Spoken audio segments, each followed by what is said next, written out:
মহা সংকটে দেশের চা শিল্প। পুরনো গাছ, ভারত থেকে নিম্নমানের চা আমদানি ও অবৈধ পথে প্রবেশ, সিন্ডিকেট ও অনিয়ম সহ নানা কারণে সর্বোচ্চ উৎপাদনের পরও হুমকির মুখে এই শিল্প।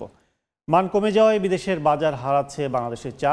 এমন পরিস্থিতিতে থেকে উত্তরণে সম্মিলিত উদ্যোগ নেয়ার আহ্বান চা বাগান মালিকদের।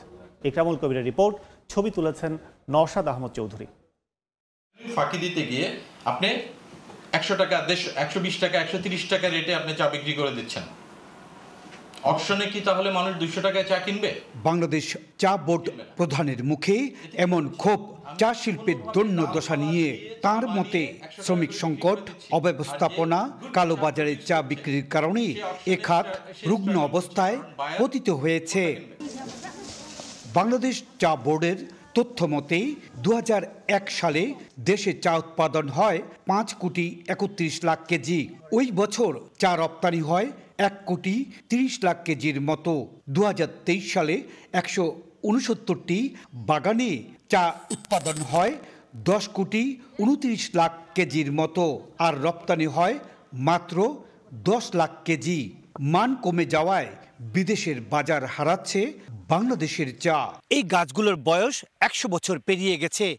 এই গাছগুলো থেকে এখন আর মানসম্পন্ন চা উৎপাদন সম্ভব হচ্ছে না। তারা যদি প্ল্যান্টেশনটা চেঞ্জ করে ফেলে, তখন আমাদের প্রোডাকশনটা আবার সেই হাই ইল্ডিং যে প্ল্যান্টের যে প্রোডাকশন, সেই প্রোডাকশনটা আবার বৃদ্ধি পাবে। এদিকে ভারত থেকে আমদানি ও চোরাই পথে নিম্নমানের চা দেশের অভ্যন্তরে প্রবেশ করায় দেশের চা অবিকৃত অবস্থায় পড়ে থাকে। আর বাগান মালিকদের অনিয়মের কারণে চায়ের ন্যায্য দাম পাওয়া যাচ্ছে না। যারা এই স্মাগলিং করতেছে তাদের শুটেড সাইড ওই জায়গায় মেরে ফেলতে হবে। একেবারে কম দামে একজন টি ট্রেডার চা পেয়ে যাচ্ছে, সে অকশনে কেন 200 টাকা 250 টাকা দিয়ে চা কিনবে? এই যে লুটপাটটা হয়েছে সেটা তো আগে হয়েছে। এখন যেটা করছি আমরা সবাই মিলে, আমরা এটাকে এই ইনকিউবেটরে দিয়ে আমরা এটাকে বাঁচানোর চেষ্টা করছি। বর্তমানে হেক্টর প্রতি দেশে চা উৎপাদন হয় 1740 কেজি। মানসম্পন্ন চায়ের উৎপাদন বৃদ্ধি করে দেশীয় চাহিদা মেটানোর পাশাপাশি রপ্তানিমুখী করা সম্ভব বলে মনে করেন বিশেষজ্ঞরা।